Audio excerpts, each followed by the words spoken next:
오늘 하나님의 말씀은 역대하 12장의 말씀입니다. 오늘 내용은 이런 내용이죠. 르호보암이 하나님의 말씀에 순종하고 그의 성읍들을 견고하게 하자 제사장들과 하나님을 섬기는 사람이 돌아오기 시작합니다. 그러면서 이 처음에 3년 동안은 참 통치를 잘합니다. 그러자 하나님께서 그의 나라의 세력을 강하게 하고 견고하게 하셨죠. 근데 문제는 그래지자 이 르호보암이 하나님을 버린 겁니다. 하나님의 율법을 떠난 거지요. 그러자 하나님께서 누구를 보내냐? 애굽의 시삭을 보냅니다. 보냈는데 그 군대와 마병이 이루 말할 수 없이 많습니다. 엄청나게 많은 사람들이 몰려오죠. 그러니 이 유다 입장에서는 견뎌낼 재간이 있나요? 없습니다. 유다 땅은요, 제가 잘 모르겠지만 이스라엘 전체가 경상남북도밖에 안 되거든요. 그 중에서 유다 땅이니 아마 제가 볼 때는 경상남도만의 반도 안 될 것 같아요. 아주 조금 땅입니다. 근데 이 엄청난 군대가 오니 이거 답이 되겠습니까? 답이 안 나오죠. 이 르호보암과 이스라엘의 방백들, 지도자들이 어떻게 합니까? 다 모였습니다. 모였는데 그곳에 또 누가 오느냐? 선지자 스마야가 옵니다. 이 스마야 선지자는 전에 여로보암과 전쟁을 나올 때 가지 말아라라고 하나님 말씀을 전한 사람이죠. 그 선지자가 딱 올라와서 니네 이거 왜 그런지 아느냐? 여로보암 당신과 이스라엘 백성들이 하나님을 버렸기 때문에 하나님도 너희를 버려서 이 애굽 사람을 냅둔 오게 한 거다라고 이야기합니다. 그러자 이들이 어떻게 합니까? 스스로 겸비합니다. 하나님께 회개하면서 기도했겠죠. 그러자 하나님께서 그를 들으십니다. 들으시고 내가 얘네의 기도를 들었다라고 얘기하면서 스마야 선지자에게 그들을 구원하는데 그 하나님의 진노를 예루살렘에 다 쏟지는 않겠다는 거예요. 그러나 그럼에도 불구하고 시삭의 종이 되어서 섬길 거랍니다. 그러면서 시삭의 종이 되어 섬기는 것과 하나님을 섬기는 것이 어떤 것인지 친히 알게 한다는 거예요. 여러분. 깨닫게 한다는 말씀이시겠죠? 그렇게 합니다. 그래서 이 시삭이 와서 솔로몬의 성전에 있던 금 방패들, 금으로 방패 만들었잖아요. 다 가져간다고 금들을 가져갑니다. 그러니까 르호보암이 이제는 방패를 대신 노릇으로 만들어가지고 그 성문을 지키게 했다라는 내용이 기록되어 있습니다. 그리고 이제 르호보암은 죽었다. 뭐 이런 내용들이 기록되어 있어요. 한 나라의 지도자의 위치가 참 중요합니다. 1절을 보니까 뭐라고 나옵니까? 르호보암의 나라가 견고하고 세력이 강해짐에 그가 여호와의 율법을 버리니 온 이스라엘이 본받은지라. 지도자가 하나님을 타락하니까 버리니까 이스라엘이 그걸 그대로 본받는 거예요. 여러분. 본받는 거예요. 여러분, 나라의 대통령도 참 중요합니다. 또 교회의 목사도 참 중요합니다. 또 가정의 가장도 참 중요합니다. 왜? 믿음의 본인이기 때문에 그렇죠. 여러분.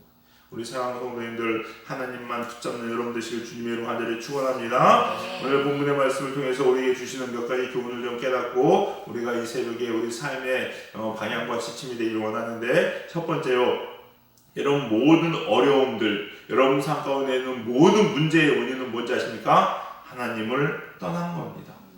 하나님을 떠난 거예요. 다른 거 없어요. 하나님을 떠났기 때문에 문제가 되는 것이고 하나님을 떠났기 때문에 어려움이 있는 겁니다. 여러분 이 세상을요, 공중권세 잡았다. 무슨 얘기입니까? 사탄이 이 세상을 이렇게 막 뒤집어 엎었어요. 원래 이게 하나님의 땅인데 하나님께서 이 땅을 만드시고 그 통치 주권을 누구한테 주셨어요? 우리 인간에게 주셨어요. 근데 인간이 이 주권을 누구한테 넘긴지 아십니까?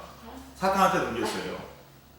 그게 왜 그러냐면요, 사람이 항상요, 누구의 말을 듣나를 보면 그게 그 사람의 주인이 누군지 알거든요.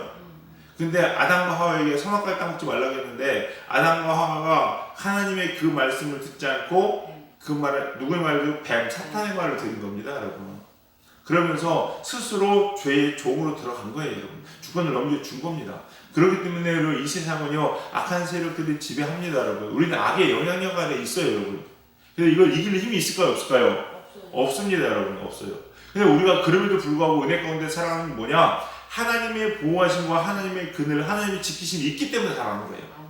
근데 이 하나님의 울타리, 하나님의 보호하심을 내가 바깥으로 뛰쳐나가면요, 그때는 사탄의 밥이에요.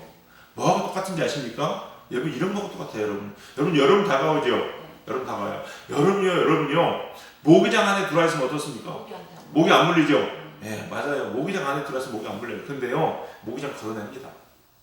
귀찮다고, 번거롭다고, 불편하다고 걷어내는 거예요.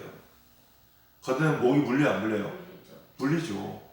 내가 모기장 걷어내면서 왜 자꾸 난 모기 물리는 거야? 라고 얘기하면요, 걷어낸 지가 잘못이지. 어떻게 해야 돼? 빨리 모기장 안으로 들어와야죠, 여러분. 들어와야죠.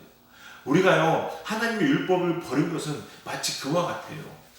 모기장 걷어내는 거와 똑같아요, 여러분. 그러고서 모기 안 물리기 바라니까 그 자체가 어폐예요, 여러분. 왜 모기한테 너 왜 나만 무냐고 얘기할 수 있어요? 아니요, 걔는요, 그게 사는 게 사명이에요. 살 길이에요, 여러분. 그게 열심히 무는 거거든요. 그럼 우리가 어떻게 해야 돼요? 모기장 안에 들어와야 돼요, 여러분. 우리 사랑하는 성도님들, 모기장 안에 들어오시길 주님의 완전히 축원합니다. 르호보암이 잘못했는데 거기 보시면 뭐라고 나오냐? 1절에 보시면 우리 1절 한번 읽어보겠습니다. 우리 한번 1절 읽겠습니다. 시작! 르호보암의 나라가 견고하고 세력이 강해지매 그가 여호와의 율법을 버리니 온 이스라엘이 본받은지라. 왜 사람들은 세력이 강해지고 조금 먹고 살만하고 괜찮으면 이렇게 하나님을 버릴까요? 참 답답하죠, 여러분요? 여러분 그런 얘기 할 수가 없어요. 우리도 똑같아요, 여러분. 우리도요, 등 따시고 배부르려면 자꾸 하나님 버려요. 우리나라 보세요, 여러분. 60년대 70년대는요 기도하는데 조건이 필요했습니까? 조건 필요 없었어요. 여러분 산에 한번 가보셨어요? 산에 모기 얼마나 많은지 아세요? 근데 여름이면 산에 가서 그 소나무 뿌리 잡고 기도해요, 여러분. 얼마나 열심히 기도하는지 모기가 나를 무는지 안 무는지도 몰라요. 그렇게 기도했었어요. 아스팔트에 신문지 하나 깔아놓고 더운 여름에도요, 여러분 그 옛날에 빌 게이츠 목사님과 집회할 때부터 여기에 100만 명이 모였다 하는 거예요. 얼마나 많은 사람이 모여서 기도했는지 아세요, 여러분? 근데 지금은요, 등 따시고 배부르니까 더우면 안 가고, 에어컨 시설 안 됐으면 안 가고, 의자 없어서 이 무릎 꿇고 양반 다리려면 불편해서 안 가고, 이래저래 정말로 하나님께 나와주지 못한 이유가 참 많죠, 여러분. 다 그래요, 여러분. 근데요, 이 르호보암도 그랬는데 왜 그러느냐? 가만히 보시면 우리가 착각하는 게 있는데 뭐냐면 이런 생각을 가지고 있어요. 하나님은요, 우리가 필요할 때만 도와주시는 분이 아니에요, 여러분. 아세요? 하나님은 우리가 필요할 때만 도와주시는 분이 아니라 우리 삶 전체를 통치하시는 분이 하나님이십니다. 그걸 아셔야 돼요. 근데 사람들은요, 내 모든 삶의 주관자가 하나님이라고 여기지 않는 거예요. 내가 필요할 때 도와주시는 하나님이고 나를 보호해 주시는 분이 무슨 호위병사입니까, 하나님이? 아니에요, 여러분. 우리가 맨날은 주여 주여, 그 말이 뭐예요? 주인이라고, 주인. 하나님 내 주인이세요.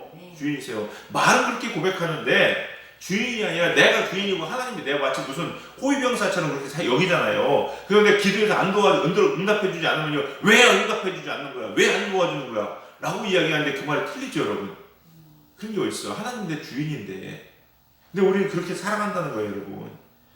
아닐 것 같습니까? 신앙생활도 가만히 보세요, 여러분요. 이런 사람들이 있습니다. 열심히 기도하고 새벽 기도하고 봉사합니다. 열심히 하죠, 여러분. 열심히 하면요 좋은 거죠, 여러분요. 근데 열심히 하는 사람한테 어느 날 주의 종이 열심히 하기 때문에 이번에 선교도 같이 가자 라고 얘기하면요, 이렇게 생각합니다. 어떤 사람들은요, 아니 내가 이 정도 하면 할 만큼 했지, 선교도 가자고? 아니 그건 좀 안 하는 사람들, 시간 있는 사람들 시키지 꼭 그걸 나한테 시켜야 되겠어? 이게 뭔가요? 나는 할 만큼 했다는 거예요, 여러분. 내 삶의 주인이 하나님이 아닌 거예요, 여러분. 그러니까 내 수준에서 어느 정도만 하면 되는 거지, 꼭 그거를 내가 만약에 하나님이 내 주인이 전체 삶의 주인이라고 여기면요, 그거 따져요? 아니 그런 게 어디 있어요, 여러분. 내가 새벽 기도도 하는데 자꾸 뭘 자꾸 더 예배드리라고 얘기하는 거야. 자꾸 뭐 기도회 하자고 하는 거야 라고 이야기하는 게 맞아요, 틀려요? 틀리죠, 여러분. 틀리죠, 여러분. 예배드리면 더 모여야 되고 더 기도해야 되고 그런 거 아니에요, 여러분? 하나님이 내 삶의 전체 주관자라고 여기지 않기 때문에 나는 이 정도만 해서 하나님의 적선하듯이 그런 신앙은 안 된다는 거예요, 여러분. 르호보암도 보세요, 여러분. 똑같습니다. 나라가 강해지니까 이젠 살만하니까 하나님의 보호신 같은 거 굳이 필요 없는 거예요, 여러분. 하나님 버리고 율법을 버리는 거죠. 여기 귀찮거든요. 모기장 거추장스럽거든요. 모기장 걷어냈으면 좋겠거든요. 그래서 걷어내는 거예요, 여러분. 교만이 다른 게 아닙니다, 여러분. 하나님이요, 내 삶의 주인이고 내 삶의 주권자라는 것을 인정하지 않고요, 그것에서 벗어나는 거예요. 이제는 나도 이만큼 있으니까 돈도 있고 자리도 잡히고 먹고 살만하니까 이제는 나도 내 맘대로 좀 한번 해보자. 이게 교만이에요, 여러분. 나도 그럴 수 있는 거 아니야, 이 정도면? 이게 교만이라고요, 여러분. 우리 사랑하는 성도님들, 하나님 버리지 마시기 바랍니다. 마세요, 여러분. 그래서 오늘 보세요, 2절에도 그들이 여호와께 범죄하였으므로 범죄했다는 거예요. 또 5절에도 나오죠. 너희가 나를 버렸으므로 나도 너희를 버려. 인간이 하나님 버리는 거예요, 여러분. 이렇게 버리니까요, 하나님께서 어떻게 하십니까? 하나님께서 그들을 치시는 거죠, 여러분. 치시는 거죠. 아니, 어떻게 보면 치셨다기보다는요, 모기장 걷어진 목이 물리는 게 당연한 거 아니겠어요? 하나님께서 그 보호막을 걷어내시니까 사탄이 불닭처럼 달려붙는 거예요, 여러분. 왜? 사탄은 우리를 죽이는 게 목적이잖아요. 우리를 멸하는 게 목적이거든요, 여러분. 우리 사랑하는 성도님들, 하나님의 그늘 아래서 꼭 거하신 여러분 되시길 주님의 이름으로 간절히 축원합니다. 근데 그러고 났더니 이 르호보암과 방백들이 하나님께 겸비하죠? 회개해요. 여러분 마찬가지입니다. 어려움을 극복하고 이기는 방법, 우리가 다시 살 수 있는 방법은 뭡니까? 오직 하나님 붙잡는 것밖에 없는 줄 믿으시기 바랍니다. 하나님 붙잡는 거예요. 하나님 붙잡는. 그래서 6절에 보니까 7절에 보니까 왕이 스스로 겸비하였다. 스스로 그들이 겸비한 것을 하나님께서 보셨다라고 기록하고 있습니다, 여러분. 근데 중요한 것은요, 이렇게 겸비했는데 하나님께서 어떻게 하십니까? 우리 8절 보시겠습니다. 8절 읽겠습니다. 시작. 그러나 그들의 시상이 종이 되어 나를 섬기는 것과 세상 나라들을 섬기는 것이 어떠한지 알게 되리라 하셨더라. 인간은 어리석습니다.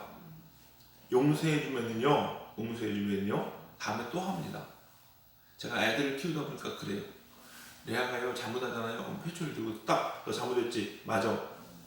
분명히 형 맴매한다고 얘기했어? 맞아라고 딱 들면요 팍 빕니다. 다시는 안 하겠대요. 얼마나 애절하게 빚는지 참. 그래서 용서해줍니다. 알았어, 너 다시 한번 혼나? 그 얘기해요. 진짜 정말 거짓말 아니고요, 하루가 안 돼서 똑같이 합니다. 하루가 안 돼서. 그럼 어떡해요? 매를 들어요. 때려요. 때립니다. 아프죠. 막 난리 납니다. 그거 한마디 합니다. 오늘 맞은 매를 기억해 라고 이야기하면요, 그게 오래 가요. 왜? 이 아픈 기억이 있거든요. 여러분, 그게 축복 아닌가요? 하나님도요, 이 르호보암과 유다에 대해서 얘기하시는 거예요. 니네가 아무리 이야기해도 용서해주면 또 하잖아요. 그러니까 어떻게 합니까? 한번 해봐. 시삭을 섬기는 것들, 하나님을 떠나서 사는 것과 하나님 안에 사는 것 차이 한번 느껴봐라고 하나님께서 가르쳐 주시는 거죠. 그리고 나서 하나님께서 또 어떻게 하십니까? 시상을 통해서 솔로몬에 있는 왕국에 있는 금 방패들을 가져가게 하십니다. 우리가요, 사람들이 이런 생각을 많이 해요. 내가 잘못하잖아요? 잘못합니다. 잘못하면 하나님께 그 대가를 치료 안 치러요? 치르죠. 근데요, 기도하면서 내가 잘못했는데 그 대가조차도 안 치르기를 바랍니다. 안 치르기를 바라요. 왜? 하나님, 제가 하나님 잘못했다고 했잖아요. 그러니까 이 대가도 안 치르게 해주셔야죠. 라는 생각을 은연중에 가지고 있어요, 여러분. 이게 맞아요, 틀려요? 틀려요, 여러분. 틀려요. 대가를 치러야 돼요. 자, 르호보암이 잘한 게 있습니다. 거기 보시면요, 12절에 보실까요? 12절에 이런 말이 나옵니다. 르호보암이 스스로 겸비하였고 유다의 선한 일도 있으므로, 유다의 선한 일도 있으므로, 이 선한 일이 뭔지 아십니까? 그 앞에 나와 있는 거예요. 자, 보세요. 그 앞에 내용이 뭐냐? 9절부터 11절까지 나와 있는 내용이 다른 게 아니라 솔로몬의 왕국에 있는 보물과 금방패들을 시삭이 가져갑니다. 그러자 이 르호보암이 하나님, 어떻게 하나님의 성전의 보물을 하나님 가져가게 하십니까? 하나님, 어떻게 제가 의를 겸비하고 용서해달라 했더니 왜 하나님께서 이거 빼앗아 가십니까? 라고 한 것이 아니라 르호보암이 어떻게 하냐? 10절부터 11절에 그 금방패 대신에 놋방패를 만들어가지고 그것으로 또 하나님의 성전을 지키게 했다는 거예요, 여러분. 이게 하나님 앞에서 선한 것이었다는 거예요. 비록 잘못했지만 그에 대한 대가를 치르고 지금 내가 할 수 있는 최상의 상황에서 하나님 앞에 할 수 있는 걸 했다는 거예요, 여러분. 그러니까 뭐냐? 겸비하였고 이 반응, 이 행동들이 하나님 앞에 선한 것을 하나님 앞에 보여줬다는 거죠, 여러분. 자, 보세요. 우리가 꼭 아셔야 되는 게 뭐냐? 여러분, 스스로 겸비했다는 거, 하나님께 회개했다는 게 의미는요, 두 가지 의미가 있는데, 적어도 두 가지 의미가 있는데, 첫 번째 뭐냐면요, 그 대가를 겸허히 받아들인 거예요.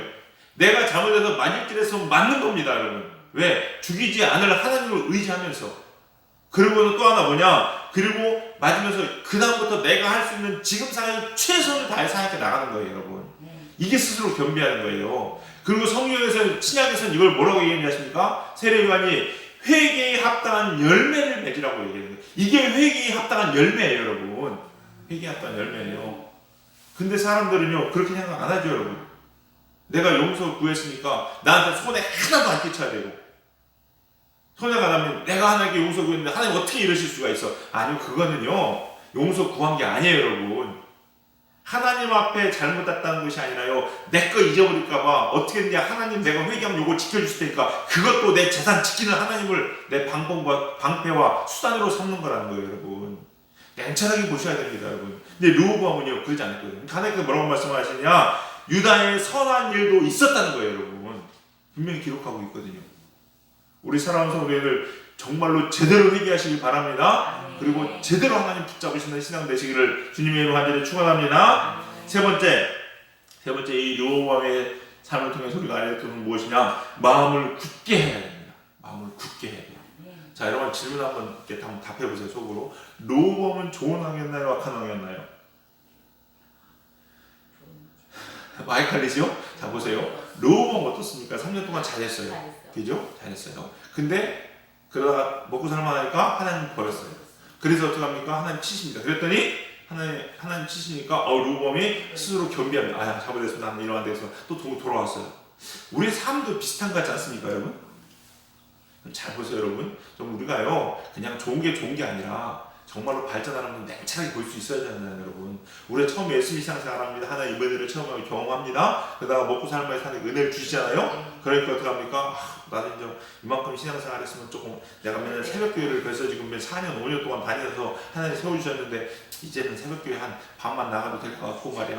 좀 쉬어도 될 것 같고 막 이런 생각 막 슬슬 같이 시작하죠. 그래서 하나님 말 버리기 시작합니다. 하나님 치세요. 치셨더니 아이고 내가 큰일 났다. 내가 잘못했구나. 하나님 잘못했으면 용서해 주세요. 또 돌아옵니다. 또 하나님께 돌아오고 회복시켜줘요. 또 먹고 살만하니까 또 게을러지니까 수요일이 좀 빠지고 이런 생각 들기 시작하죠. 또 치십니다. 하나님 잘못했습니다. 여러분 이게 우리 삶 아니에요? 비슷하죠, 여러분요? 비슷해요, 여러분. 비슷해요. 그러면은 이런 사람들을 하나님께서 성경은 뭐라고 얘기하느냐?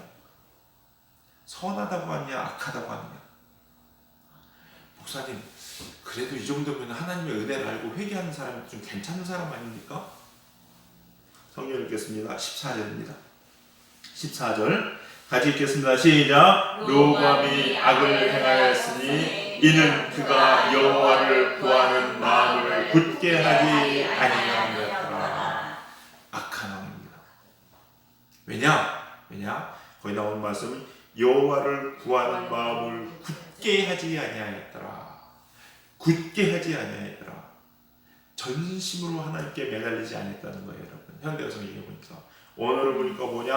하나님과의 관계가 온전히 이어져 있지 않고 끊어져 있는 거예요, 여러분. 이게 뭐냐?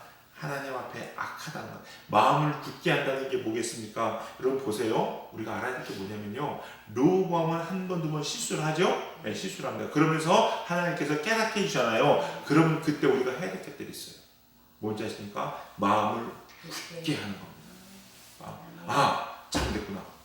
내가 다시는 이러지 말아야지. 그리고 하나님 붙잡는 게 마음을 굳게 하는 겁니다. 하나님은 우리의 연약함을 아시죠, 여러분? 아십니다. 그럼에도 불구하고 우리에게 바라는 게 뭔지 아십니까? 결단입니다. 결단. 마음을 굳게 하는 것을 바라시는 거예요. 근데 우리는 인간은요, 이 얄싹해가지고요, 하나님 저 연약한 거 아시잖아요. 그러면서 마음을 안 잡습니다, 여러분. 이게 뭐냐면요, 흘러가는 대로 냅두는 거예요, 여러분. 이게 악한 거예요. 우리의 연약함을 하나님 아시죠, 여러분? 아십니다. 그래서 우리가 원하는 것은요, 그걸 네 힘으로 이기라는 게 아니에요, 여러분. 뭐냐? 결단하라는 거예요. 근데 믿음은 결단입니다, 여러분. 믿음은 결단이에요. 내가 다시는 이거 하지 않으라고 결단하는 겁니다. 그러면요, 그 결단이 하나님 앞에 진실되고 정말로 간절한 마음으로 하는 결단이면 누가 붙잡아 주십니까? 성령님이 붙잡아 주시는 거예요, 여러분. 그래서 그 결단을 위해서 설 수 있는 겁니다, 여러분. 다니엘이 고기 먹는 게 좋지요. 야채 먹는 것보다 고기 먹는 게 좋은 거 아니겠습니까? 아니에요, 여러분? 전 고기가 좋던데. 예, 그래요. 고기 먹는 게 좋아요. 근데 그럼에도 불구하고 어떻게 합니까? 내가 야채 먹겠다는 거예요. 왕의 상에서 오는 우상 숭배했던 그런 것들이요. 이게 왜냐면요, 그 왕의 상에 있던 게 뭐냐면요, 우상 숭배하고 제사 드렸던 그 제물을 왕대 갖다 먹거든요. 그거 안 먹겠다는 거예요. 다니엘이요. 풀떼기라도 먹겠다는 거예요. 그러니까 하나님께서 그 마음이, 그 중심이 하나님 앞에 온전히 서니까 붙잡아 주시잖아요. 붙잡아 주시잖아요. 이거예요, 여러분. 여러분 신앙생활은요, 여러분의 연약함을 여러분 스스로 극복하라는 게 아닙니다, 여러분. 하나님께서 안다는 거예요. 그러나 마음을 붙잡으라는 거예요. 마음을. 내가 다시는 이러지 않겠다. 내가 지지 않겠다. 내가 다시는 범죄하지 않겠다. 내가 다시는 하나님을 떠나지 않겠다. 이거 붙잡으면요, 이 마음 결단이 있으면 누가 붙잡아줘요? 성령님이 붙잡아줘요. 성령님이. 그래서 이기게 하시는 거예요, 여러분. 이기게 하시는 거예요. 안 그래요, 여러분? 보세요, 여러분. 순교하신 많은 분들을 보세요. 어떻게 그 고문을 이겨내가면서 어떻게 죽음 앞에 두렵지 않겠습니까, 여러분? 안 그래요? 그러나요, 그분들은 뭔지 아십니까? 마음으로 내가 죽으면 죽으리다. 에스더처럼. 에스더가 안 무서웠겠어요, 왕이? 여러분, 사람의 인생을요, 이거 하나에 건다는 게 이게 쉬워요? 이렇게 하면 살지만 이렇게 하면 끝나는 거예요. 아무 대가 말 없으면요. 얼마나 무서운 건데요, 그게. 그럼에도 불구하고요, 죽으면 죽으라고 결단하고 나가잖아요, 여러분. 그러니까 하나님께 붙잡아 주시는 거예요. 이기게 하시는 거예요, 여러분. 연약함이 문제가 아니라요, 우리의 결단이에요. 여러분 결단할 수 있잖아요. 근데 결단 안 한다니까요. 이거예요, 여러분. 르호보암은요, 이런 많은 하나님의 일들을 통해서요, 결단하지 않았어요. 여러분도 보세요, 여러분. 정말 여러분 삶 가운데 오늘 이 새벽에 기도하시면서요, 내 마음에 이런 결단이 있냐는 거예요. 내가 다시는 지지 않으리라. 내가 다시는 죽으면 죽을지언정 내가 하나님 놓지 않으리라는 결단이 있냐는 거예요. 그렇게 살아도 휘청휘청거리는데, 그래 성령이 붙잡아 주셔야 되는데 그 결단조차 안 하면 얼마나 잘 넘어지겠습니까? 시편 57편 7절 말씀입니다. 다윗은 이렇게 고백합니다. 하나님이여, 내 마음이 확정되었고 내 마음이 확정되었사오니 내가 노래하고 내가 찬송하리이다. 이게 뭔지 아십니까? 이건요, 사울에게 쫓길 때 얘기입니다. 여러분, 사울에게 쫓겼는데 뭔 찬송할 거리가 뭐 있겠어요? 안 그래요? 지금 목숨이 지금 경각이 달렸는데, 지금 언제 죽을지 모르는데, 언제 아플지 모르는데, 온 이스라엘이 다윗 하나 찾겠다고 지금 혈안이 돼 있는데, 여러분, 현상금이 가는 곳마다 다 붙었는데, 근데요, 다윗은요, 상황이라 그냥 확정하잖아요. 내가 하나님, 저 결단합니다. 무조건 찬양합니다. 지금부터 죽는 그 순간까지도 찬양하겠습니다. 죽어도 찬양하겠습니다. 결단이거든요, 여러분. 이게 중요한 거예요. 우리 사랑하는 성도님들, 결단하는 신앙 가지시기 바랍니다. 여러분, 이 새벽에 기도하시면서요, 하나님 앞에 여러분의 결단을 올려드려 주겠습니다. 그럴 때 성령께서 도와주시고 반드시 승리하게 될 줄로 믿습니다. 기도하시겠습니다. 사랑과 은혜가 풍성하신 주님, 감사합니다. 오늘 또 이 새벽에 귀한 하나님의 음성을 저희가 듣습니다. 하나님, 우리 살면서 우리가 당하는 모든 어려움들은 근본적으로 하나님을 떠난 것이었음을 고백합니다. 하나님, 우리가 절대 하나님의 품을 떠나지 아니하고 하나님 말씀을 떠나지 않는 죄를 낼 수 있도록 도우시고 인도하여 주시옵소서. 하나님만 붙잡기로 우리가 결단할 수 있도록 은혜 내리워 주시옵소서. 굳건한 마음을 하나님 붙잡으실 때에 그 마음을 성령님께서 붙잡아 주시사 우리로 넉넉히 이기게 하시는 하나님을 경험하고 찬양하며 살아가는 저희들의 삶 될 수 있도록 은혜 내리워 주시옵소서. 이 새벽의 시간이 결단의 시간 되게 하여 주시옵시고 하나님 앞에 붙잡히는 귀한 은혜의 시간 될 수 있도록 축복하여 주시옵소서. 성령님께서 우리 함께 하실 믿습니다. 감사드리며 예수님의 이름으로 기도드렸사옵나이다. 아멘.